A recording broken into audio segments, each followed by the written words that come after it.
ومن أحسن قولا ممن دعا إلى الله وعمل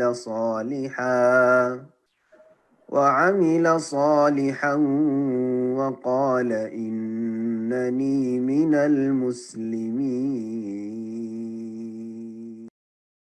আজকে অনুষ্ঠানে প্রথম যে প্রশ্নটা করবেন রিয়াদ হাসান, আপনি প্রশ্ন করুন প্লিজ। আসসালামু আলাইকুম। ওয়ালাইকুম আসসালাম ওয়া রাহমাতুল্লাহি ওয়া বারাকাতুহু। জি বলেন। আমার প্রশ্ন ছিল যে বিভিন্ন ই কমার্স অনেক সময় অফার দেয় মিস্ট্রি বক্স জাতীয়। এইটা বক্সটা হচ্ছে আপনার এমন যে ওরা দেখা যাচ্ছে অল্প কিছু টাকা নিয়ে এর বেশি টাকার প্রোডাক্ট পাঠায়, কিন্তু কি প্রোডাক্ট পাবো সেটা আমরা জানা থাকে না। এটা কি জায়েজ হবে? প্রোডাক্ট গুলি কি হালাল না হারাম? হালাল প্রোডাক্ট।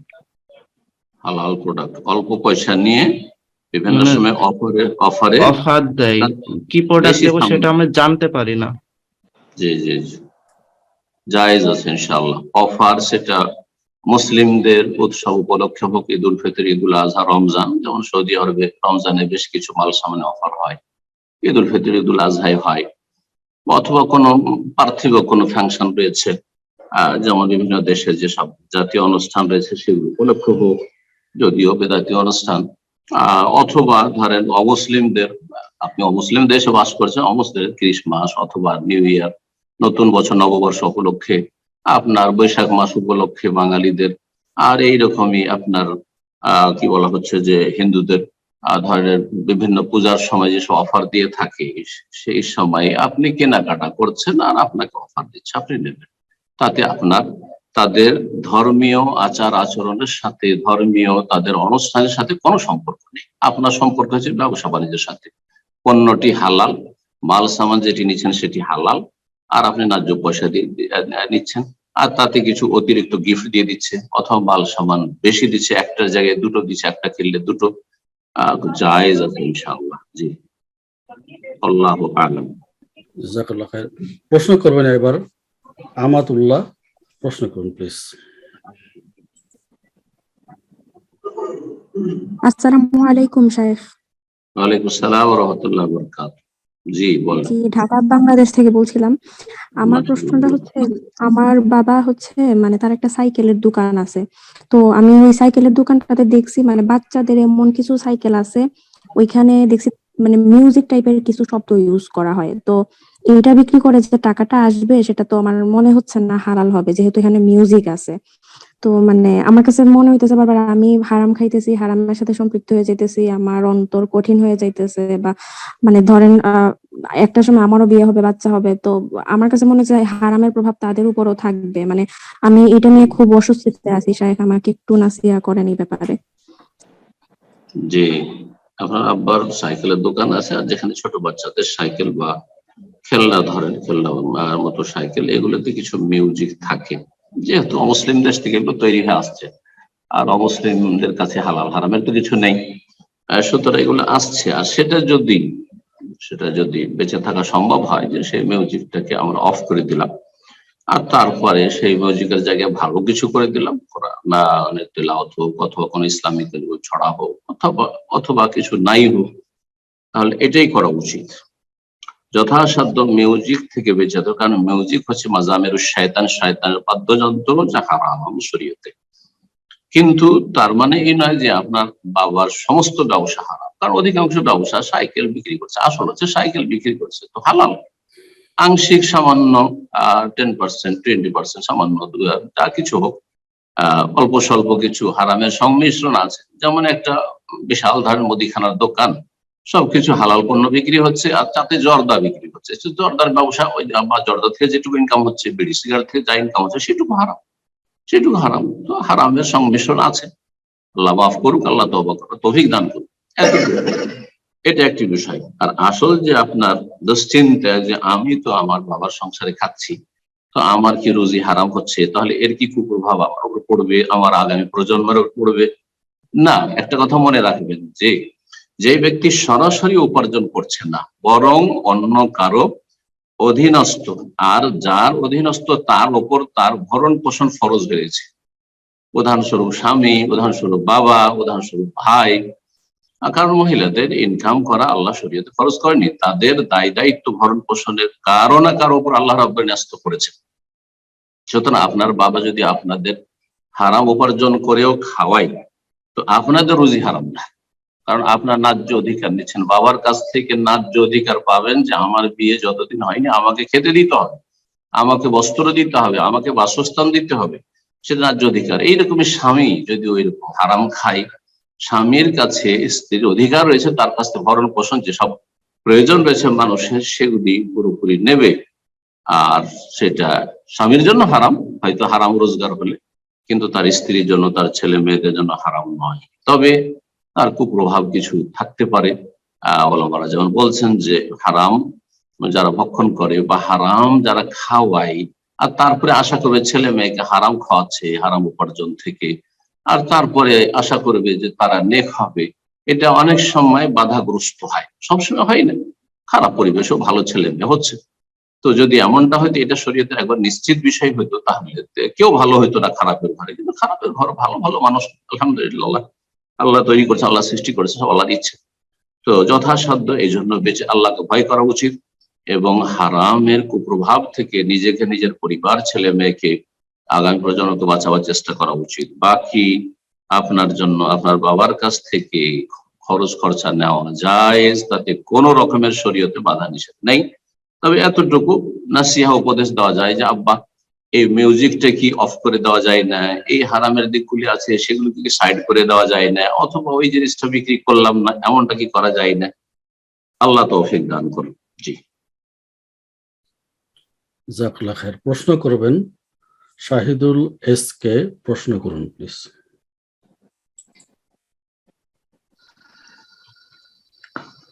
আসসালামু আলাইকুম।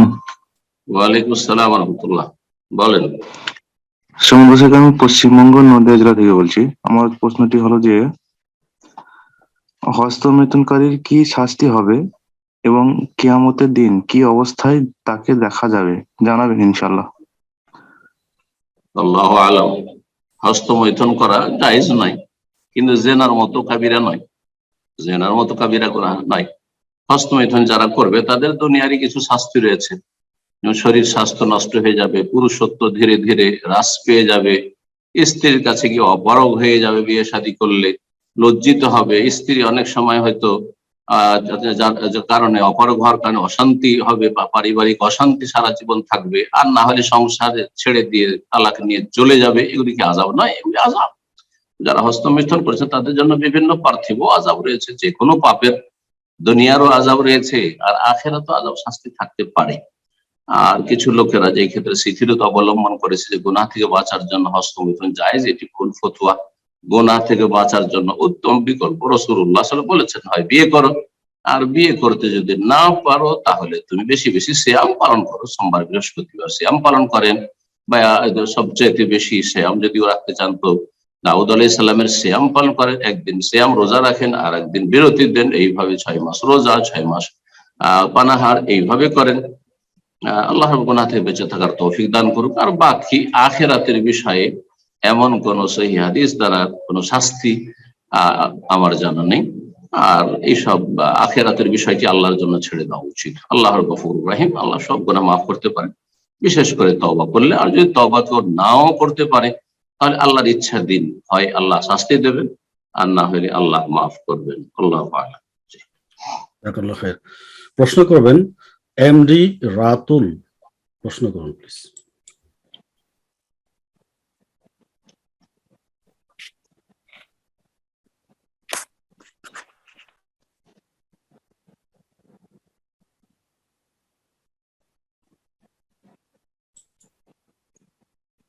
আপনি ফোনটা আনমিউট করে নেন। হ্যাঁ, কথা বলেন আপনি। জি, প্রশ্ন করুন।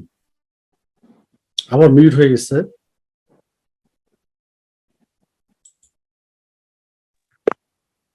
এখন ঠিক আছে, মানে প্রশ্ন করুন এখন।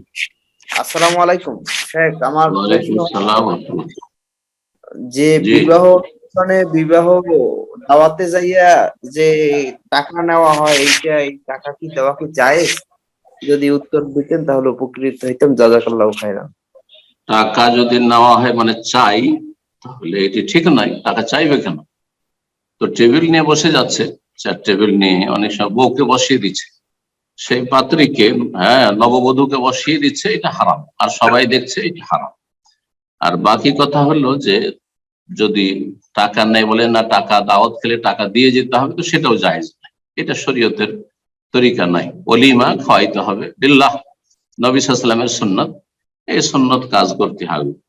আর হোটেল খুলেছেন, যে রিসিপশন বসিয়েছেন, আর সেখানে টাকা কালেকশন করছেন বা হাদিয়া উপঢৌকন কালেকশন করছে, বসে বসে নোট করছেন, আর কে দিল না সেটাও রিমার্স করা থাকলো, সে খারাপ আচরণ করলো, দিল না, সে ছোট লোক, এরকম যদি হয় তাহলে এগুলি তখন না জায়েজ, হারামের দিকে চলে যাবে। কিন্তু যদি এমনিতে হয় যে কেউ দিচ্ছে, কেউ টাকা দিয়ে চলে গেল, কেউ গিফট দিয়ে চলে গেল, আর তারা চায়নি, তারা চার টেবিল এরকম প্রস্তুত হয়ে বসেও নি, আর দিয়ে চলে গেল, তাহা দিয়ে তোহফা দেওয়া জায়েজ রয়েছে। তবে এই কুপ্রথাগুলিকে উঠিয়ে দেওয়া উচিত, কারণ এতে গরিবদের জন্য কষ্টের কারণ হয়ে যাচ্ছে। অনেক গরিব মানুষ আছে, লজ্জায় দাওয়াতে যেতে পারে না, যে সবাই দিবে পয়সা আর আমি কিছু দিতে পারবো না, সবাই ভালো গিফট দিবে, আমরা দিতে পারবো না, সেজন্য যেতে পারে না দাওয়াতে। আর যদি যায় তো অনেক সময় ঋণ কর্জা করে দাওয়াত খেতে যাচ্ছে, যেটা তাদের জন্য বড়ই কষ্টের কারণ, মানসিক এবং আর্থিক কষ্টের কারণ। সুতরাং এগুলি হচ্ছে কুপ্রথা মুসলিম সমাজে, যেগুলি উঠিয়ে দিতে হবে, এটাই করা উচিত। এবং আলেম সমাজকে এই ক্ষেত্রে মুখ্য ভূমিকা পালন করা উচিত। একদিন আলেম সমাজ এগুলি আদাত ট্রেডিশনের নামে চালিয়ে দিচ্ছে, আর আদাত কি মানতে বাধ্য নাকি? আদাত মানে মানতে হবে, এগুলো কোথায় পেল?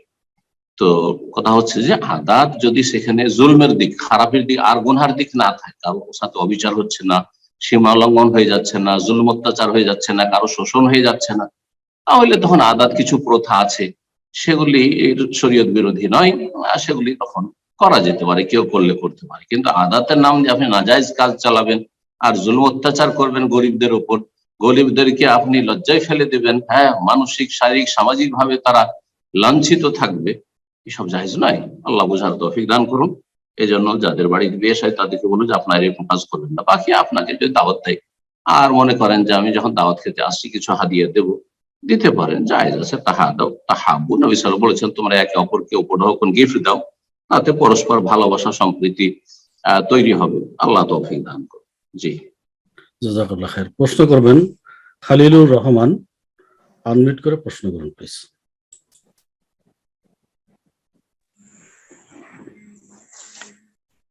আসসালামু আলাইকুম। ওয়ালাইকুম আসসালাম ওয়া রাহমাতুল্লাহি ওয়া বারাকাতুহু। জি, আমি ইন্ডিয়া থেকে, সম্মানিত শেখ, ইন্ডিয়া আসাম থেকে। মাশাআল্লাহ, বলেন। আমি শেখ, আমার তো লুঙ্গি পরে টাকনার উপরে আমার লুঙ্গিটা পরা থাকে, ঠিক আছে, কিন্তু আমি ঠেলা মেশিনে বসার পরে আবার আমার ইয়েটা তো পাউটা ডাকিয়ে যায়, টকনোটা ডাকিয়ে যায়, তো এইভাবে একটু নসিহত করেন। অসুবিধা না, আপনি সেলাই মেশিনে বসছেন, আপনি টেলার যখন সেলাই মেশিনে বসছেন, যেহেতু বসে গেছেন, কাপড়টা ঝুলে যাবে, স্বাভাবিক ঝুলবে, তো তাতে কোনো ক্ষতি হবে না, গুনাহ হবে না ইনশাআল্লাহ। হ্যাঁ, সেটা ওই হাদিসের অন্তর্ভুক্ত হবে না। হ্যাঁ, যখন আপনি চলাফেরা করছেন বা স্বাভাবিক সেই কাপড়টা যখন আছে আপনার গায়ে, লুঙ্গি পরে আছেন, তখন যাতে করে টাকনার নিচে না নেমে থাকে। লুঙ্গি এত ঝুলিয়ে পড়বেন না যে আপনি দাঁড়াচ্ছেন তখনও টাকনা ঢেকে আছে, এরকমটা না। মা আসফালা মিনাল কাবাইনি মিনাল ইজারি ফিন্নার, টাকনার নিচে যতটা কাপড় যাবে সেই অংশটুকু জাহান্নামে যাবে। সুতরাং টাকনার নিচে কাপড় যাওয়া হচ্ছে কাবিরা গুনাহ। টাকনা যদি ছুঁয়ে যায়, কিছু আমাদের আহলে হাদিস ভাইয়েরা আজকাল খুব বাড়াবাড়িও করছে, টাকনা ছুঁয়ে গেল, বড় শক্ত ফতোয়া দেওয়া শুরু করেছে। হারাম, কোথায় হারাম পেলেন? মাস ফালা, তাই না? মাস ফালা বলতেন, বুঝে না হাদিসটা, যদি মাস ফাল মিনাল কাবাইন, যা যাবে কাবাইনের নিচে, দুই টাকনার নিচে, তাহলে টাকনা যদি ছুঁয়েও যায়, যদিও সেটি অনুত্তম, উচিত হচ্ছে টাকনা আপনি স্পর্শ করাবেন না, টাকনার উপর পর্যন্তই রাখবেন। কিন্তু কারো যদি টাকনা ছুঁয়ে যায় সেটা নাজায়েজ কিছু নয়। তবে আবার বলছি যে টাকনার উপরে রাখবেন, টাকনার নিচে গেলে কাবিরা গুনাহ হবে।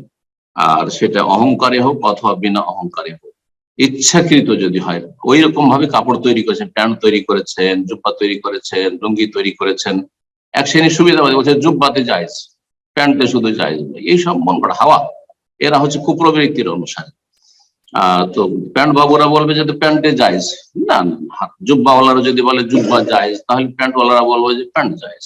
তো এসব না, যে কোনো পোশাক হোক না কেন, টাকনা ঢাকা চলবে না, টাকনা ঢাকা চলবে না, টাকনার উপর পর্যন্ত রাখবেন, টাকনা নিচে যাবে না। বাকি অনিচ্ছাকৃত যদি হয়, আবু বকর সিদ্দিক রাদিয়াল্লাহু তাআলা আনহুর পেট একটু উঁচা ছিল, যার ফলে কাপড়টা ফসকে যেত, ফসকে নিচে নেমে যেত অনিচ্ছাকৃত, আবার উঠিয়ে নিতেন। তো নবী সাল্লাল্লাহু আলাইহি ওয়াসাল্লাম বললেন, ইয়া রাসূলুল্লাহ, আমার তো এরকম হচ্ছে, তো আমি কি জাহান্নামে শাস্তি পাবো নাকি?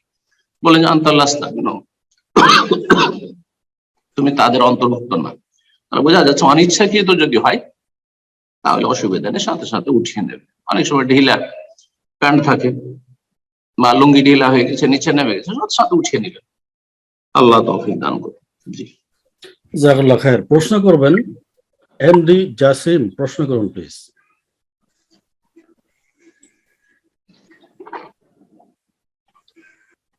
আসসালামু আলাইকুম ওয়া রাহমাতুল্লাহ। ওয়ালাইকুম আসসালাম ওয়া রাহমাতুল্লাহি ওয়া বারাকাতুহু। আমি ঢাকা বাংলাদেশ থেকে বলছিলাম, জসিম। জি বলেন।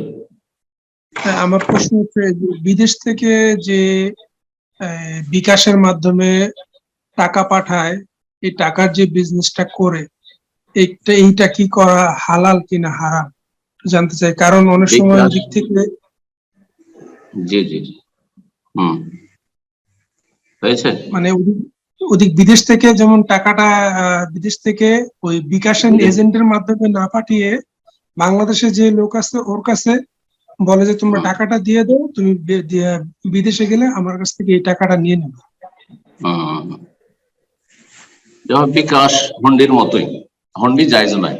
হুন্ডিতে আপনি নিজের দেশেরও ক্ষতি করছেন, আর যে দেশ থেকে টাকা পাঠাচ্ছেন প্রবাস থেকে, সেই দেশেরও ক্ষতি করছেন আর্থিকভাবে, এবং আইন লঙ্ঘন করছেন। বাংলাদেশ সম্পর্কে আমি বেশ কিছু ভালো, তাই জিদ্দার প্রোগ্রামে গত জমাবারে ছিলাম, এই প্রশ্ন আমাকে করা হয়েছিল। তো আমি বললাম যে যারা বাংলাদেশের সাথে সম্পর্কিত, সেখানকার সম্পর্কে অভিজ্ঞ, তারাই মত পোষণ করুক। কিন্তু সে ভাইরা আমাকে না তখন জনগণের সামনে কিছু বললেন না, কিন্তু পরে আলোচনা হইল যে সরকারি ভাবে বাংলাদেশেও শুধু বাংলাদেশের আভ্যন্তরীণ ক্ষেত্রে, মানে দেশের ভিতরেই বিকাশ অনুমোদিত, বিকাশের অনুমতি আছে, কিন্তু বিদেশ থেকে বিকাশের অনুমতি নেই। সুতরাং বাংলাদেশের শাসকের আনুগত্য করা ফরজ, আর সৌদি আরব বা অন্য কোনো দেশ থেকে পাঠাচ্ছেন সেই দেশেরও আইন কানুন মেনে চলা ফরজ, কারণ এগুলি বৈধ হয়। সুতরাং বিকাশ, হুন্ডি এসব জায়েজ নয়। আপনি লিগ্যাল ভাবে টাকা পয়সা পাঠাবেন, লিগ্যাল ভাবে টাকা পয়সা পাঠাবেন, আল্লাহ বেঁচে থাকার তৌফিক দান করুন। আর বিকাশের ব্যবসা করাও যায়, বিকাশের এই ব্যবসা ইন্টারন্যাশনাল ব্যবসা, যেহেতু শরীয়তে জায়েজ নয়, সুতরাং সেটা জায়েজ। কিন্তু দেশের ভিতরে এক জায়গা থেকে আরেক জায়গায় বিকাশ যদি সরকারের অনুমতি থাকে তাহলে তাতে কোনো অসুবিধা নেই, যেমনটা আমি শুনেছি। আর তথ্য সেই অনুযায়ী যদি হয় তাহলে সেটা জায়েজ হতে পারে। আপনি বললেন যে বিদেশ থেকে, সুতরাং বিদেশ থেকে জায়েজ নয়। আপনি যে দেশ থেকে টাকা পাঠাচ্ছেন সেই দেশেরও ক্ষতি করছেন আর নিজের দেশেরও ক্ষতি করছেন, সুতরাং সেটা জায়েজ নয়। এবং সরকারের আনুগত্য না করে আপনি অবাধ্য, উলিল আমরি মিনকুম, আল্লাহ কোরআনে আল্লাহর আনুগত্যের কথা, রাসূল সাল্লাল্লাহু আলাইহি ওয়াসাল্লাম আনুগত্যের কথা, তারপরে শাসকদের বা আলেমদের আনুগত্যের কথা বলেছেন। এবং বৈধ ক্ষেত্রে, এগুলো বৈধ ক্ষেত্র, কোনো অবৈধ আপনার জুলুম অত্যাচার করা হচ্ছে না, জুলুম অত্যাচার করা হচ্ছে। আল্লাহ বোঝার তৌফিক দান করুন। জি ওস্তাদ জি, আমাদের এখানে থেকে আমেরিকা থেকে বিকাশে টাকা পাঠানোর বৈধতা আছে, অনুমতি আছে? জি আমাদের এখান থেকে আছে, আমেরিকা থেকে। আপনার ওখান থেকে যদি অনুমতি থাকে, বাংলাদেশে অনুমতি আছে কিনা, এটা যদি দুই দেশে অনুমতি থাকে তাহলে জায়েজ। জি আছে সম্ভবত, আমাদের এখান থেকে, আমেরিকা থেকে, ওখান থেকে হয়তো নাই, এখানে আছে। যাই হোক, জাযাকাল্লাহ খায়ের। আচ্ছা, এবার প্রশ্ন করবেন নাজবুল, প্রশ্ন করুন প্লিজ, নাজবুল এসকে।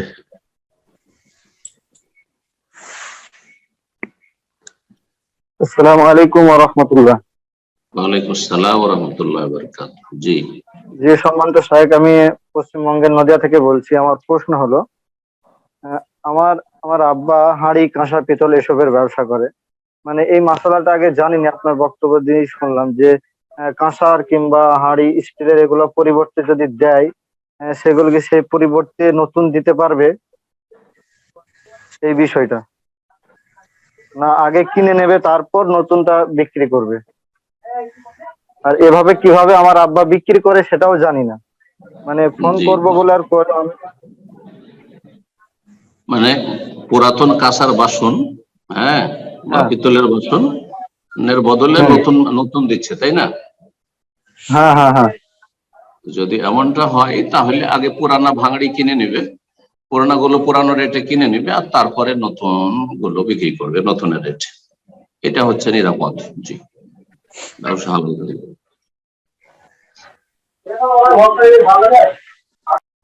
আচ্ছা, প্রশ্ন করবেন ফারজানা, প্রশ্ন করুন প্লিজ।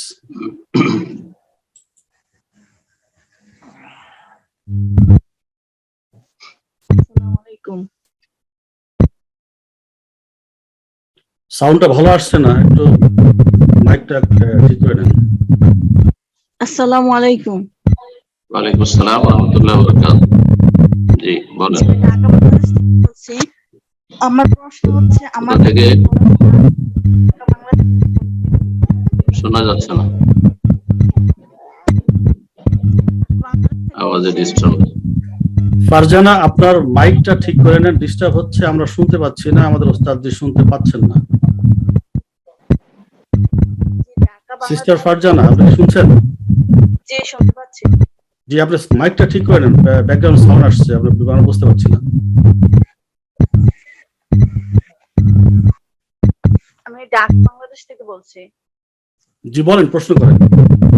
আমার প্রশ্ন হচ্ছে আমার ছেলের বয়স 8 বছর। এখন সে যখন ঘুমায় তার ছোটবেলা থেকে এরকম একটা অভ্যাস যে ঘুমের মধ্যে দাঁতে আওয়াজ হয়, তো এটা কোনো খারাপ লক্ষণ, বা যদি হয়ে থাকে তাহলে কি দোয়া পড়ে তাকে ফু দেওয়া যাবে? নাক ডাকে, নাক ডাকে তো মানে নাক ডাকে না, মানে একটু শ্বাসে হয়, আওয়াজ হয়। ক্লিয়ার খুব একটু কথাটা বোঝা গেল না, যদি আপনারা বুঝে থাকেন আব্দুল হক ভাই। মানে উস্তাদ জি, মনে হয় যে দাঁতে শব্দ করে না, অনেকে দাঁত কাটে বাইরে। ও দাঁতে দাঁতে দাঁতের কিড়মিড় করে আওয়াজ করে। হ্যাঁ হ্যাঁ, এটা তো মেডিকেল, আমি ডাক্তারি বই কিছু পড়েছি, যে আমার চাচারা কয়েকজন ডাক্তার ছিলেন, চিকিৎসক, এবং আমার এক বড় চাচা তো রাহেমাহুল্লাহ, তিনি একটি বইও লিখেছিলেন বায়োকেমিকের উপর। তো আমি কিছু ছোটকালে ছাত্র জীবনে বইটি পড়তাম, তার দেখেছি যে দাঁতে দাঁতি করা এটা বিভিন্ন কারণে হইতে পারে। তার মধ্যে একটি কারণ আমার অনেক আগের কথা, হয়তো কৃমির কারণে হইতে পারে। সুতরাং কৃমির অথবা ভালো ডাক্তার দেখান। আমার ডাক্তারি ক্ষেত্রে আমার কথা দলিল নয়, আমি ভুলও বলতে পারি, কারণ এই বিষয়ে তার বেশি আমার জানা নেই। তো কথা হচ্ছে যে এটা চিকিৎসা করার, ভালো চিকিৎসার পরামর্শ নেন, হোমিও হোক অথবা অ্যালো হোক, যে এরকম দাঁতে দাঁত দিয়ে যখন এ করে তখন একটি আওয়াজ হয়, দাঁতের ঘষাতে। এটা যে কোনো একটা সমস্যা আছে তার শারীরিক, সেই কারণে হয়তো হচ্ছে। আল্লাহ রাব্বুল আলামিনের কাছে দোয়া করে, দোয়াও চিকিৎসা, আল্লাহ শেফা দান করুন। আর মাঝে মধ্যে রুকিয়া করবেন, সূরা ফাতিহা, সূরা ইখলাস, ফালাক, নাস। আর বাকি কথা হলো যে আপনি ডাক্তারের সহযোগিতা নেবেন, পরামর্শ নেবেন। বারাকাল্লাহ। আল্লাহ সুস্থ রাখুন, আল্লাহ নেক হায়াত দান, আল্লাহ ভালো করুন। প্রশ্ন করবেন ইমন আহমেদ সালাফি, প্রশ্ন করুন প্লিজ।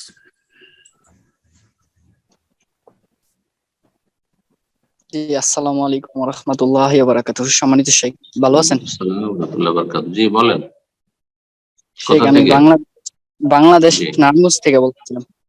শেখ, আমার প্রশ্নটা আগামী সপ্তাহের প্রশ্নটাই, মানে আগামী সপ্তাহে হয়তোবা আপনি লাস্টের কথাটা শোনেন নাই, তার জন্য আর কি লাস্টের অ্যান্সারটা আমি পাইনি। ওই যে মানে নামাজের যে 14টা রোকন আছে, ফরজ রোকন, এটা যদি বাতিল হয়ে যায় তাহলে সাহস সেজদা দিলে কাজ হয় না। আসলে এই যে রাকাতটা বাতিল হইতাছে, এই রাকাতটা আমি কিভাবে পরবর্তীতে আদায় করব? এক রাকাত অতিরিক্ত আদায় করবেন, যেন যে রাকাতটাতে আপনার হয়েছে, ধরেন একটা রাকাতে রুকু ছুটে গেছে, অথবা ধরেন আপনার একটা সেজদা ছুটে গেছে, দুইটা সেজদা যে একটা সেজদা হয়েছে, তাহলে ওই রাকাতটা মাইনাস হয়ে গেল। তো নতুন করে আর এক রাকাত বাড়িয়ে, মানে 5 রাকাত পড়বেন। 4 রাকাত সালাত ছিল, 5 রাকাত পড়বেন, এইটুকু। তারপর সালাম ফিরবেন, সহজ সিজদা করবেন। হ্যাঁ, সহজ সিজদা করেন, সালাম ফিরার আগে অথবা পরে, দুটোই জায়েজ রয়েছে। সহজ সিজদা দুটো করে নেবেন, যেহেতু শয়তান আপনাকে ভুলিয়ে দিচ্ছে, শয়তান হাদিস আছে, শয়তানকে লাঞ্ছিত করানোর উদ্দেশ্যে দুটো সহজ সিজদাও করে নেবেন। কিন্তু সহজ সিজদা দিয়ে ঘাটতি পূরণ হবে না যদি রুকুন ফরজ ছুটে যায়, সেই জন্য সেই রাকাতটিও পড়তে হবে আর সহজ সিজদাও করতে হবে। জাযাকাল্লাহ। জাযাকাল্লাহ খায়ের। এই আর কি। প্রশ্ন করবেন এমডি মানিক, প্রশ্ন করুন। কোথা থেকে প্রশ্ন করছেন উল্লেখ করুন প্লিজ।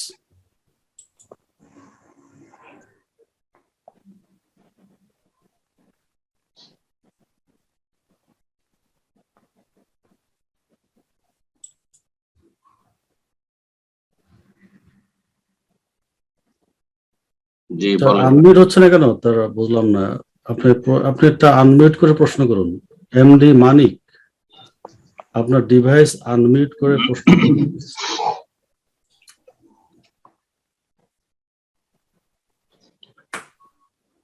সম্ভবত নাই। ঠিক আছে, এখন পরবর্তীতে আমরা প্রশ্ন নিচ্ছি। সোহেল রানা, প্রশ্ন করুন।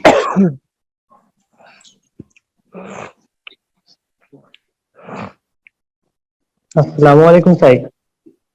ওয়ালাইকুম আসসালাম ওয়া রাহমাতুল্লাহি ওয়া বারাকাতুহু। জি বলেন। আমি বাংলাদেশ কুমিল্লা থেকে বলছি। বলেন। তাই আমার একটা প্রশ্ন অনেকদিন থেকে বলবো কিন্তু সুযোগ হয়ে ওঠে না। আলহামদুলিল্লাহ আজকে বলতে ইনশাআল্লাহ যেটা দিয়ে উপকৃত করে। বলেন। তাই আমার প্রশ্ন হলো, একজন পিতা তার স্ত্রী ও 4 জন সাবালক ছেলে মেয়ে আছে, কিন্তু সে পিতা পরকীয়ায় লিপ্ত আছে, যার কারণে তার স্ত্রী সন্তানদের ভরণ পোষণ ভালোভাবে দেয় না এবং খোঁজ খবর নেয় না। এখন তার সন্তানরা কি তার পিতার কেন দেয় না বুঝলাম না। ওই যে পরকীয়ায় লিপ্ত আছে। ও আউযুবিল্লাহ, আল্লাহ হেদায়েত করুন। জি, এবং খোঁজ খবর নেয় না। সন্তানরা যদি অসুস্থ হয়, স্ত্রী অসুস্থ হয়, তারও খোঁজ খবর নেয় না। এখন তার সন্তানরা কি তার সন্তান পিতার সাবালক, সন্তান ছেলেরা সাবালক। সাবালক, বিয়ে হয়েছে, মেয়ে দুটার বিয়ে হয়ে গেছে, ছেলে একটার বিয়ে হয়েছে। ছেলের বয়স কত? ছেলের বয়স 25 প্রায়, আর একটা 25 বছর। দেখেন, সাবালক ছেলে যদি হয়ে যায় তো তার ভরণ পোষণের দায়িত্ব বাবার নেই, তার নিজের। বাবা এখন মায়ের খোঁজ নিতেছে না। হ্যাঁ হ্যাঁ, ওইটা ফরজ। আর ওনার স্ত্রী যেহেতু তালাকও দেননি, উনি তালাক দেননি তো? না, তালাক দেয়নি। এমনকি ওর সম্পত্তি গুলো আছে সেগুলা তার সন্তানদেরকে মানে দেখারও দিতে কোনো সুবিধা দিতেছে না এবং তাদেরকে কাজে লাগাইতেছে না। যে তার আর একটা ছোট সন্তান আছে, তাকেও কোনো কাজে লাগাইতেছে না। এখন তার সংশোধনের জন্য তার ছেলেরা কি তাকে চাপ দিয়ে কিছু ভয় দেখাতে পারবে? এবং কোরআনে বলা হয়েছে যে বাবা মায়ের সাথে মানে নিচু ভাষায় কথা বলতে বলা হয়েছে। আর কারণ কি হচ্ছে ধরনের ভয় দেখাবে? মানে ভয় হচ্ছে যে যে কোনো একটা চাপ দিবে বা উঁচু গলায় কথা বলে কিছু একটা বলার জন্য। না, ঝগড়া করা যাবে না, বাবার সাথে ঝগড়া করা ঠিক নাই। হ্যাঁ, ওয়ালা তানহারহুমা, ধমক দিয়ে কথা বলিও না, আল্লাহ কোরআনে বলেছেন। হ্যাঁ, ওয়ালা তাকুল্লা উফ, যাতে কষ্ট পায় মানসিক শারীরিক এরকম কোনো কিছু করবে না। মারধর তো দূরের কথা, আর প্রাণনাশের ভয় দেখানো তো দূরের কথা, বরং ধমক দিয়ে কথা বলাও হারাম, জায়েজ নয়। বাপকে যদিও কাফের হোক না কেন, অমুসলিম বাপ হোক না, মুরতাদ হোক না কেন, তবে আইনের আশ্রয় নিতে পারবেন। আইনের আশ্রয় নিতে পারবেন। সরকারের যে আদালত রয়েছে, আদালতের শরণাপন্ন হয়ে আপনারা ন্যায্য বিচার চাইবেন। স্ত্রীদের ভরণ পোষণ দিচ্ছে না, যারা নাবালক ছেলে রয়েছে তাদের ভরণ পোষণ, মেয়ে আছে অবিবাহিতা, তার ভরণ পোষণ দিচ্ছে না। যারা সাবালক হয়ে গেছে মোটামুটি, আর সাবালক হওয়ার পরে অনেকটা ফরজ থাকে আজকাল, কারণ ছেলেদেরকে লেখাপড়া করাইতে হয়। তো 18-20 বছর এই সময়গুলো পড়ার সময়, কিন্তু একটা ছেলে 25 বছর হয়ে গেছে, মানে গ্রাজুয়েশনের বয়স চলে গেছে, সুতরাং সে কর্মক্ষেত্রে লেগে যাওয়ার যোগ্য হয়ে গেছে 22 বছর সাধারণত হলে, 20-22 বছর। সুতরাং তারপরে বাপের কাছ থেকে ডিমান্ড করা যে আমার খরচ দিতে হবে, এটা জায়েজ নয় ছেলের জন্য। বাকি তার মায়ের জন্য খরচ চাইতে পারবে। তারপরে যারা লেখাপড়া করছে ছেলেরা আর বোনেরা যারা বিয়ে হয়নি, তাদের সবার জন্য খরচ চাইতে পারবে, ভালোভাবে চাইবে। দোয়া করে আল্লাহ হেদায়েত করুক এবং আল্লাহ রাব্বুল তাকে সংশোধন করার তৌফিক দিক। আর এরকম যদি জুলম অত্যাচার করে তো ইন্না বাতশা রাব্বিকা লাশাদীদ, আল্লাহর পকড়াও বড়ই কঠিন। আল্লাহ যে কখন ধরে নেবেন দুনিয়া আখিরাতে কঠিন অবস্থা হয়ে যাবে। সুতরাং আল্লাহ যেন তাকে তওবা করার তৌফিক দান করে। এরকম অসৎ লোক মুসলিম সমাজে অনেক রয়েছে। জি, জাযাকাল্লাহ খায়ের। প্রশ্ন করবেন। আচ্ছা মানিক, এমডি মানিক, আপনি কি আছেন? আপনি কি শুনছেন আমাকে? এমডি মানিক,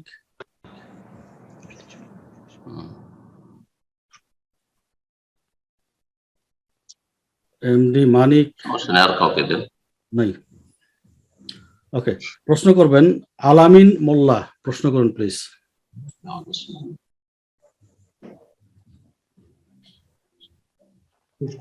জি, সালামু আলাইকুম শেখ।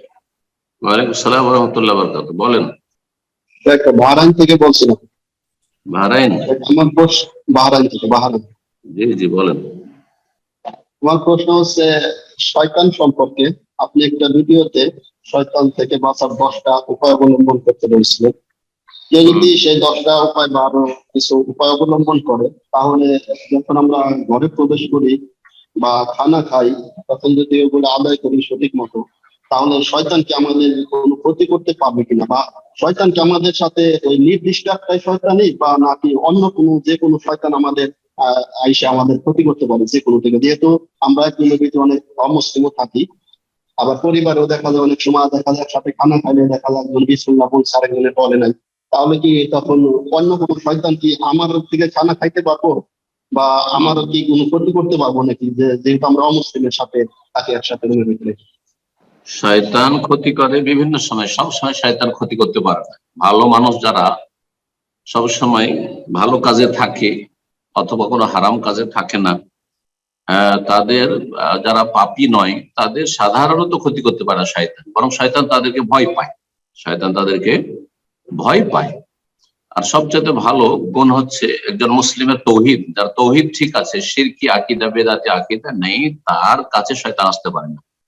তাকে দেখে ওইভাবেই পালায়, যেমন ওমর রাদিয়াল্লাহু তাআলা আনহু সম্পর্কে নবী সাল্লাল্লাহু আলাইহি ওয়াসাল্লাম বলেছেন যে ওমর, তোমাকে শয়তান যদি দেখে যে কোনো গলি দিয়ে আসছো, ইল্লা সালাকা ফাজ্জান আখার, অন্য গলি দিয়ে শয়তান পালাতে দিশা পায় না। তো এই জন্য তৌহিদ ঠিক থাকতে হবে, আকীদা বিশুদ্ধ হইতে হবে, শিরক বিদআত মুক্ত হইতে হবে, এটা একটি খুব গুরুত্বপূর্ণ বিষয়। আর শুধু আমল আর ওজিফা দিয়ে কাজ হবে না যদি শিরকি বেদাতি আকীদা থাকে। আর আরেকটি কথা মনে রাখে, শয়তান আক্রমণ করে মানুষ যখন খুব বেশি পাপে লিপ্ত থাকে, পাপের সময় কাবিরা গুনাহে লিপ্ত আছে, তখন অ্যাটাক করতে পারে শয়তান। 2 নম্বর, মানুষ যখন দীর্ঘ সময় না পাকে, সালাতের ওয়াক্ত চলে যাচ্ছে, না পাক হয়ে পড়ে আছে, ফজর হয়ে গেল, সূর্য উঠে যাচ্ছে, আর সে গোসল ফরজে আছে, থেকে গেল, নর হোক নারী হোক, তখন শয়তান আক্রমণ করতে পারে। দুটো। তৃতীয় অবস্থা হচ্ছে মানুষ যখন খুব বেশি রাগান্বিত হয়ে যায়, এমন রেগে যায় যে একেবারে নিজেকে আর কন্ট্রোল রাখতে পারে না, তখন শয়তান তার উপর আক্রমণ করে। শয়তান তখন তার উপর আক্রমণ করে, শারীরিক মানসিক ভাবে আক্রমণ করে দিতে পারে, আর যে কোনো রকমের ক্ষতি করে দিতে পারে। তো এই 3টি অবস্থা। 4 নম্বর অবস্থা, শয়তান আক্রমণ করতে হয় যখন মানুষ বেশি গাফিল হয়ে থাকে, উদাসীন হয়ে থাকে, ফরজ ওয়াজিব থেকে গাফিল হয়ে রয়েছে, হারাম নাজায়েজ মেতে রয়েছে, ব্লু ফিল্ম দেখছে, নোংরা কাজ করছে, পরকীয়া করছে, কোন মেয়ের সাথে অবৈধ গল্প গুজব করছে, ইত্যাদি ইত্যাদি, খারাপ রিলেশন, যে কোনো রকমের যে কোনো পাপ। মানুষ যখন আল্লাহর দিন থেকে, জিকির আজকার থেকে খুব বেশি গাফিল হয়ে যায়, তখন আরেকটি অবস্থা, চতুর্থ, যেই সময়টিতে শয়তান আক্রমণ করতে পারে। আপনারা এই যদি অবস্থাগুলি থেকে বেঁচে থাকতে পারেন, আপনি ফরজ ওয়াজিব ঠিকভাবে আদায় করেছেন, কখনো আল্লাহর জিকির থেকে, ফরজ জিকির আজকার থেকে গাফেল না, আর যদি আপনি কাবিরা গুনাহ থেকে, হারাম জীবনযাপন থেকে বেঁচে থাকতে পারেন, আর যদি রাগকে কন্ট্রোলে রাখতে পারেন, না পাক হয়ে না থাকেন, যে সময়টা পাক থাকা, পবিত্র থাকা জরুরি, না পাক থাকা যায় ফজর পর থেকে শুরু করে জোহর আগ পর্যন্ত, কিন্তু জোহরের সময় হলে আপনাকে পাক পবিত্র হয়ে যেতে হবে। মহিলাদের বিষয়টি অন্যরকম, মাসিক অবস্থায় আছেন অথবা প্রসূতি অবস্থায় আছেন, ব্লিডিং আছে, সেই সময়গুলিতে উযু করে মাঝে মাঝে না পাকিকে হালকা রাখার চেষ্টা করবে। আর সকাল সন্ধ্যার জিকির আজকার, আমি যে আলোচনাটি করেছি শয়তান থেকে মুক্তি লাভে বা শয়তান অনিষ্ট থেকে বাঁচার 10টি উপায়, খুব গুরুত্বপূর্ণ উপায়গুলি বর্ণনা করা হয়েছে, আরো বেশ কিছু উপায় রয়েছে। তো সেগুলিতে অধিকাংশ বিষয়গুলি চলে এসছে, সেই আলোচনাটি শুনে আমল করার চেষ্টা করবেন, আল্লাহ তৌফিক দান করুন।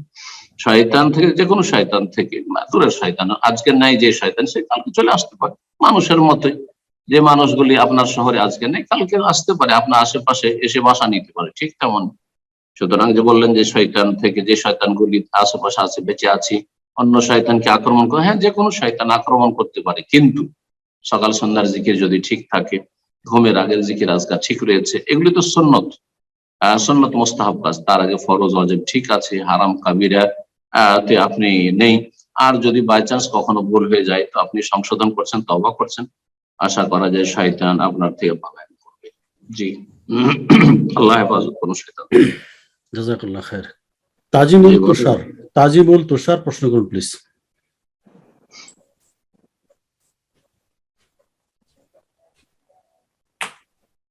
ফোনটা আনমিউট করুন। তাজিমুল তুষার, ফোনটা আনমিউট হচ্ছে না।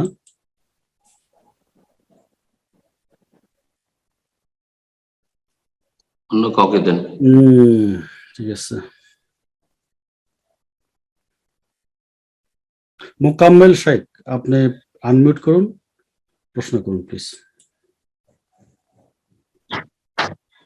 আসসালামু আলাইকুম ওয়া রাহমাতুল্লাহি ওয়া বারাকাতুহু। ওয়ালাইকুম আসসালাম ওয়া রাহমাতুল্লাহি ওয়া বারাকাতুহু। জি, কেমন আছেন প্রিয় স্যার? আলহামদুলিল্লাহ, বলেন। আমি পাকুড়, ঝাড়খণ্ড থেকে বলছি। মাশাআল্লাহ, বলেন প্রশ্ন আপনার। প্রশ্ন ছিল কি, কোন মেয়েকে দেখতে গিয়ে টাকা পয়সা এসব কি দেওয়া যাবে? আর মেয়েকে কি ধরনের প্রশ্ন করতে হবে? এবং মেয়েকে দেখতে গিয়ে আমার আম্মাজানকে নিয়ে যেতে পারি? জাযাকাল্লাহু খাইর। জি, পাত্রী দেখতে গিয়ে কি টাকা পয়সা দেওয়া যাবে? দেওয়া যাবে, কিন্তু কেউ যদি না দেয় তো সেটাকে আইব দোষের বিষয় মনে করবে না। শরীয়ত দিতেই হবে, না দিলে ছোট লোক, হ্যাঁ ন্যাংটা লোক, হ্যাঁ অভদ্র, এইরকম যদি ধারণা থাকে তাহলে তারা গুনাহ। বাকি কথা হলো যে কাউকে দেখতে গিয়ে, পাত্রী দেখতে গেছেন, কোনো গিফট দিয়ে দিলেন, যে কোনো গিফট অথবা টাকা পয়সা জায়েজ। জি, আসল হচ্ছে যে হাদিয়া তোহফা যে কোনো ব্যক্তিকে দেওয়া যায়, মুসলিমকে দেওয়া যায়, প্রয়োজন অমুসলিমকেও দেওয়া যায়, ওপরটাও কোন গিফট, কোনো অসুবিধা নেই।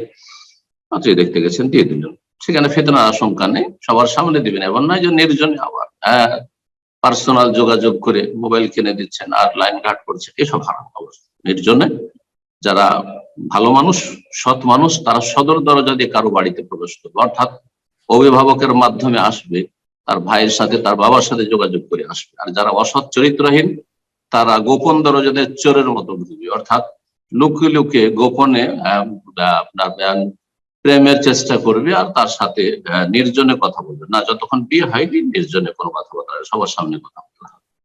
2 নম্বর বিষয় জিজ্ঞাসা করছেন, মেয়ে দেখতে কি আমার মাকে নিতে পারবেন? আপনার মাকে নিতে পারবেন, মহিলাদেরকে নিতে পারবেন, আর আপনার ছাড়া অন্য কোনো পুরুষ দেখবে না যারা তার মাহরাম না। আপনার বাবাও আপনার আসলে মাহরাম নয়, সাধারণ এটাই। যতক্ষণ আপনার বিয়ে না হয়েছে কোনো মেয়ের সাথে ততক্ষণ আপনার বাবা মাহরাম হয়নি, সে বেগানা। সুতরাং বাবারাকে সতর্ক হওয়া উচিত। আমাদের দেশের বাবারা তো এটাতে ন্যায্য অধিকার মনে করে, আর যদি না দেখতে বলে তার ছেলে, তাহলে সে বড় কষ্ট নিয়ে বরং বিয়েই দিবে না হয়তো, এইরকম জাহেল বাবা।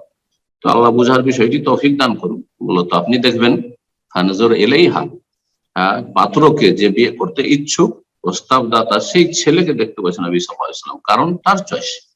আর তারপরে অতিরিক্ত জানার জন্য মা বোন মহিলাদেরকে দিতে পারে, কোনো অসুবিধা নেই। তো আশা করি বিষয়টি বোঝা গেছে। জাযাকাল্লাহ খাইর। প্রশ্ন করবেন ইরফান আলী। আমরা অনুষ্ঠানের একদম শেষ পর্যায়ে চলে আসছি। ওস্তাদ জি আর হয়তো 2-1টা প্রশ্ন নেবেন কিনা জানি না। এখন প্রশ্ন করবেন ইরফান আলী। একটি প্রশ্ন, অসুবিধা জি।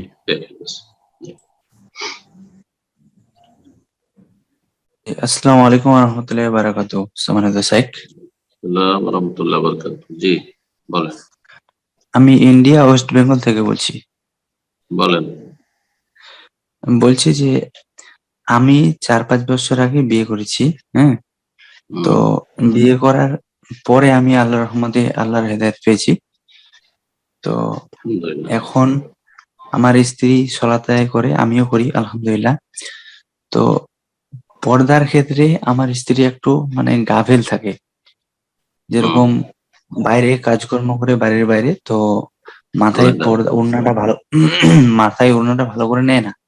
আধা ওড়না থাকলো মাথায়, হ্যাঁ, আর আধা থাকলো। আমি অনেক করি, নসিহত করি, অনেক বলি। তো আমি জানতে চাইছি যে আমি কতটুকু ওকে নসিহা করব, আর কতটুকু করতে করতে এরকম মানে কিয়ামতের মাঠে আমরা আল্লাহ সুবহানাহু ওয়া তাআলার কাছে মানে ধরা খাবো না, এটুকুই আমি জানতে চাইছি যে কতখানি আমি নসিহা করতে থাকবো তাকে, তাহলে আমি আল্লাহ সুবহানাহু ওয়া তাআলার কাছে পাকড়াও হব না। এটাই আমার আপনার প্রশ্ন। স্ত্রী কাজ করলে, বাড়ির মহিলাদের মাঝে কাজ করলে, আপনার মায়ের সামনে, আপনার যেসব ভাবি টাবিরা রয়েছে, বোনের রয়েছে, তাদের সামনে কাজ করবে, কিন্তু আপনার ভাইদের সামনে কাজ করবে। আপনার বাবার সামনে অসুবিধা নেই, যেহেতু আপনার বাবা মাহারম। কিন্তু গ্রামবাসীর সামনে, বাড়ির বাইরে চলে গেল, উঠানে চলে গেল, অথবা বাড়িতে যে কোনো লোক ঢুকছে আর তার সামনে কাজ করছে, আর ওরা যদি চেহারা খুলে হয় তাহলে হারাম। চেহারা খুলে হয় তাহলে সবার কাছে হারাম না। চেহারা খুলে বলছে মাথা খুলে, যদি মাথা খুলে হলে মাথা ঢাকা সবার কাছে ফরজ, মাথা খোলা হারাম বেগানা পুরুষদের সামনে। চেহারার বিষয়টিতে ইখতিলাফ দ্বিমত রয়েছে, তারপরেও চেহারা ঢাকতে বলবেন, এটা নসিহা করবেন। কিন্তু যদি মাথা খোলা থাকে, যে ওড়না কখনো মাথায় থাকে না, মাথা থেকে নেমে যাচ্ছে, তাহলে এটা হারাম কাজ করছে, কাবিরা গুনাহ করছে, এবং তাকে সতর্ক করবেন, বুঝাবেন। প্রথম নসিহা করে যদি না হয়, তাহলে চাপ সৃষ্টি করবেন। চাপ সৃষ্টি করবেন যে আমার সংসারে থাকলে, আমার বাড়িতে থাকলে মাথায় কাপড় দিয়ে সুন্দর করে বেঁধে নিতে হবে, আর যথাসাধ্য চেহারা ঢাকার চেষ্টা করতে হবে। বেগানা পুরুষদের সামনে একান্ত কাজ যদি করা জরুরি হয়, তাহলে নেকাব লাগিয়ে নেবেন। নেকাব লাগিয়ে মুখের ওপর ঘুমটা অথবা নেকাব লাগিয়ে কাজ করবে। আর না হলে যে সময় পুরুষ লোকেরা নেই, মানুষের সমাগম নেই, সেই সময় কাজ করে নেবে শালীনতার সাথে, কিন্তু মাথা খোলা থাকবে, আর তারপরে হাত খোলা থাকবে, অথবা আপনার শরীর অঙ্গ প্রত্যঙ্গ খোলা থাকবে, শাড়ি পরে আছে আর পেট পিঠ খোলা আছে, ব্লাউজ পরে আছে, হারাম এরকম চলাফেরা করা। জি, এগুলো কাবিরা গুনাহের অন্তর্ভুক্ত। এবং এই ক্ষেত্রে চাপ সৃষ্টি করা অভিভাবকের জন্য, স্বামীর জন্য, মেয়ের বাবার জন্য, যদি অবিবাহিত হয় তাহলে এগুলো ফরজ কাজ। জি, না হলে দায়ুস হইতে হবে বাবাকে অথবা স্বামীকে। আল্লাহ সব আমি বলছিলাম যে আমি কতটুকু নসিহা করতে যাব, ও যদি না শুনে তাহলে মানে করতে হবে। তাতে না শুনলে চাপ সৃষ্টি করতে হবে, পর্দা অবশ্যই করতে হবে। মাথা ঢাকছে না, মাথা ঢাকা ফরজ অবশ্যই করতে হবে। যেমন নামাজ রোজা করতে বলবেন, তেমনই মাথা ঢাকতে বলবেন। জি, জাযাকাল্লাহ খায়ের। ওস্তাদ জি, আরেকটা প্রশ্ন নেবেন কি, নাকি শেষ করে দেবেন? বলেন বলেন। জি, আচ্ছা, প্রশ্ন করবেন তানভীর হোসাইন। প্রশ্ন করুন প্লিজ, কোথা থেকে বলছেন উল্লেখ করুন, আনমিউট করুন।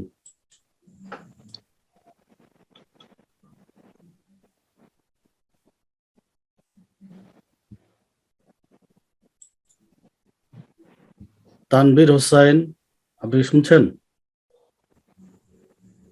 না। আচ্ছা, মঈন কি শুনছেন? মঈন আনমিউট করুন, প্রশ্ন করুন।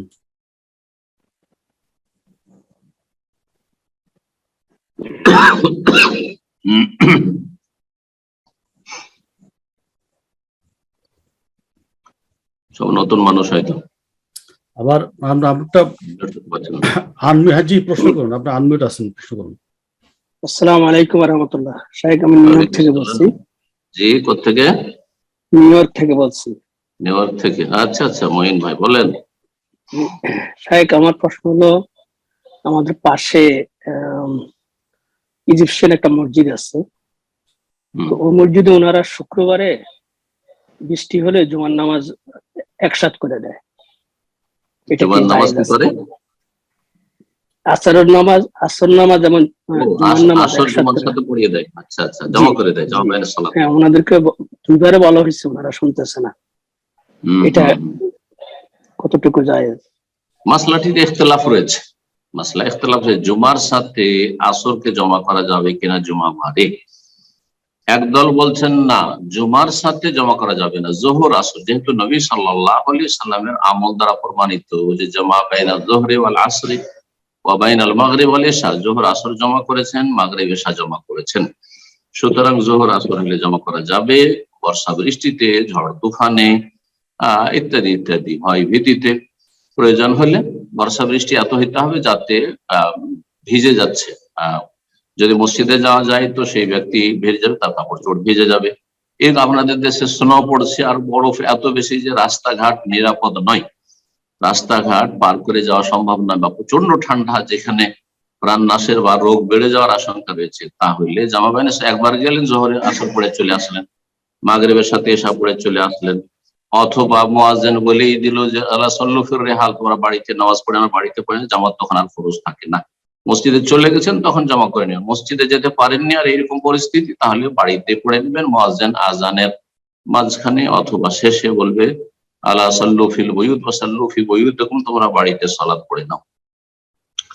এখন কথা হচ্ছে যে বলছেন যে আপনাদের ইজিপশিয়ান মসজিদ আছে আর তারা সেখানে এই জুমার সাথে আসর জমা করেছে, এই জুমার সাথে আসর জমা করা যাবে কিনা এই বিষয়ে ফুকাহাদের দুটো মত রয়েছে। একটি মত হচ্ছে যে না, জায়েজ নয়, কারণ নবী সাল্লাল্লাহু আলাইহি ওয়াসাল্লাম যোহর আসর জমা করেছে কিন্তু জুমার সাথে কখনো জমা করেন, এতটুকু দলিল।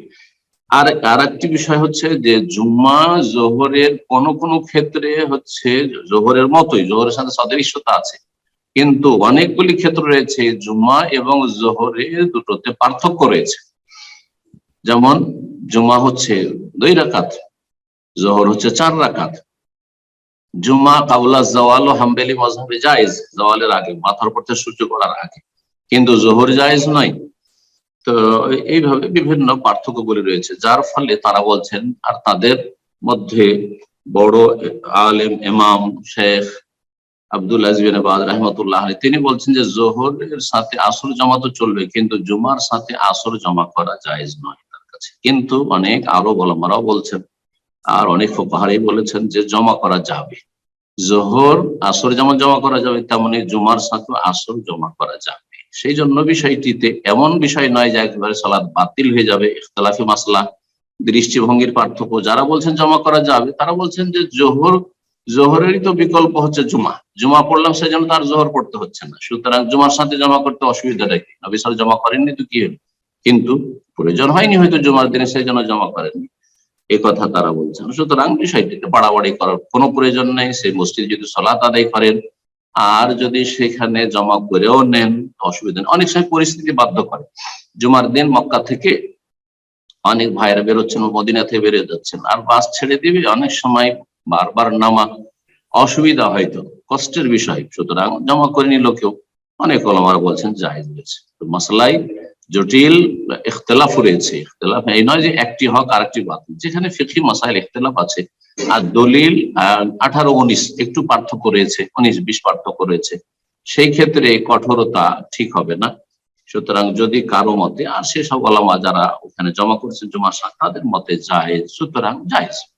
আপনি যদি খুব বেশি মনে করেন যে আমার কাছে জায়েজ নয়, তাহলে আপনি পড়বেন না, আপনি সেখান থেকে জমা পড়ে চলে আসুন, আর পরে আসর পড়ে না, পরে আসর পড়ে। কিন্তু যদি পড়েও নেন জায়েজ ইনশাআল্লাহ। আল্লাহু আ'লাম। জাযাকাল্লাহ খায়ের। উস্তাদ কি আরেকটা প্রশ্ন নেবেন নাকি শেষ করে দেবেন ইনশাআল্লাহ? অসুবিধা নাই, জরুরি হলে পরে, না হলে সমস্যা নেই। আরেকটা, এটা শেষ প্রশ্ন আজকের অনুষ্ঠানের, সর্বশেষ ইনশাআল্লাহ। মারিয়াম খাতুন, আপনার প্রশ্ন দিয়ে আজকের অনুষ্ঠান শেষ হয়ে যাবে। ওস্তাদ তারপর দোয়া করে দিন আমাদের জন্য। আর আমাদের এখানে অনেকে অসুস্থ আছেন, বিশেষ করে আয়েব ভাই এবং তার পরিবার অসুস্থ, তার জন্য একটু দোয়া করে দেবেন ইনশাআল্লাহ। মারিয়াম খাতুন, আপনি প্রশ্ন করুন আনমিউট করে।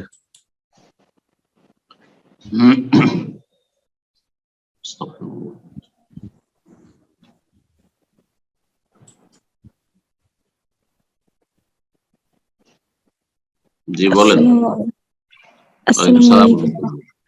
জি বলেন। যে কোরআন সুশুদ্ধভাবে না জানলে, কোথা থেকে বলছেন? ইন্ডিয়া, মুর্শিদাবাদ। বলেন। মাশাআল্লাহ, বলেন। বলছি যে কোরআন সুশুদ্ধভাবে না জানলে কি নামাজ পড়লে কি কোনো গুনাহ হবে? কোরআনে কারীমের সূরা ফাতিহা পড়া ফরজ, রুকন, সুতরাং সূরা ফাতিহা সহি শুদ্ধ জানতেই হবে। সহি শুদ্ধ বলতে সহি শুদ্ধতার দুটো স্তর রয়েছে। একটা হচ্ছে বড় ভুল থেকে মুক্ত থাকা, লাহানে জালি, বড় ভুল থেকে মুক্ত থাকতে হবে। বড় ভুল কাকে বলা হয়? এমন ভুল মাখরাজের যাতে অর্থ পাল্টিয়ে যাবে, অথবা হারকাতে জের জবরে এমন ভুল করেছে যাতে অর্থ পাল্টিয়ে যাবে, তাহলে তাতে সালাত বাতিল হয়ে যাবে, কারণ আপনার ফরজ যে রুকন সূরা ফাতিহা সেটি আদায় হলো না, পড়েও পড়লেন না, কারণ আপনি অশুদ্ধ পড়লেন।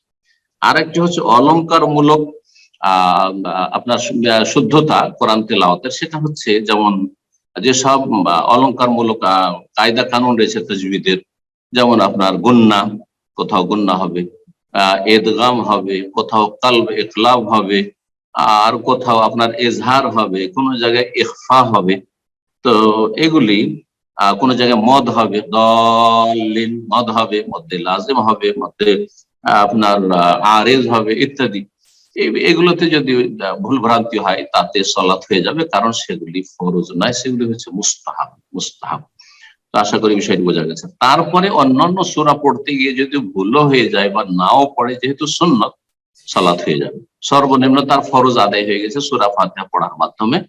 সূরা ফাতিহাটি কমপক্ষে যেন মুসলিম শুদ্ধ করে, আর তার সাথে আরো বলবো কমপক্ষে 10 থেকে 20টি সূরা, ছোট ছোট সূরাগুলি আম্মা পাড়ার, যেন সুন্দর করে শুদ্ধ তেলাওয়াত করতে পারে। আল্লাহ তৌফিক দান করেন, আল্লাহ রাব্বুল কবুল করেন, এবং ভুল ত্রুটি হলে আল্লাহ মাফ করেন। যাদের বয়স বেশি হয়ে গেছে, বয়স্ক মহিলা, বয়স্ক পুরুষ, তাদের জবান যেহেতু আরবি ভাষার সাথে বাংলা ভাষার বড়ই দূরত্ব রয়েছে, সেই জন্য আরবি ভাষা শুদ্ধ উচ্চারণ করে বয়স হয়ে যাওয়ার পরে শুদ্ধ করা পুরোপুরি এটা খুব কঠিন, যদি ছোট থেকে না করে থাকে। যার ফলে যদি এমন হয় যে আর পারছে না, একজন মুসলমান হয়েছে 40 বছর বয়সে, আর ঠিক করতে পারলো না, অথবা নামাজ ধরেছে 30-40 বছর বয়সে, আর ঠিক করতে পারলো না, চেষ্টা করেও আল্লাহ মাফ করবে, লা ইউকাল্লিফুল্লাহু নাফসান ইল্লা উসআহা, আল্লাহ মাফ করবে। তো আল্লাহ রাব্বুল যথাসাধ্য শুদ্ধ পড়া তৌফিক দান করুন। কিন্তু কারি সাহেবদের বাড়াবাড়িতে যাবে না। কারি সাহেবরা যেসব অলংকারপূর্ণ মুস্তাহাব, যেগুলো কায়দা কানুন তাজবিদের, সেগুলিকে ফরজ করে ফেলেছে, আর যার ফলে তারা বলে যে ও তো তেলাওয়াতই শুদ্ধ নাই, তো ওর কি করে কি হবে। এইগুলো সব জাহেল কারি। আসলে আল্লাহ বুঝার তৌফিক দান করুন। জি, দুটো স্পর্শ মনে রাখবেন, কোরআন তেলাওয়াতের যথাসাধ্য শুদ্ধ পড়ার চেষ্টা করে, সুন্নত মুস্তাহাব সহ। কিন্তু ফরজটাও যদি আদায় হয়ে যায়, অর্থ পরিবর্তন হয় না, হারকাতে জের জবর জাম্মা তাসদীদ এগুলোতে কোনো পার্থক্য হয় না, ভুল হয় না। এইরকমই আপনার এমন মাখরাজে ভুল হয় না উচ্চারণে, যে আপনার কাফকে কাফ পড়ে নিল, সিনকে শিন পড়ে নিল, ইত্যাদি, আপনার জিমকে জিম পড়ে নিল।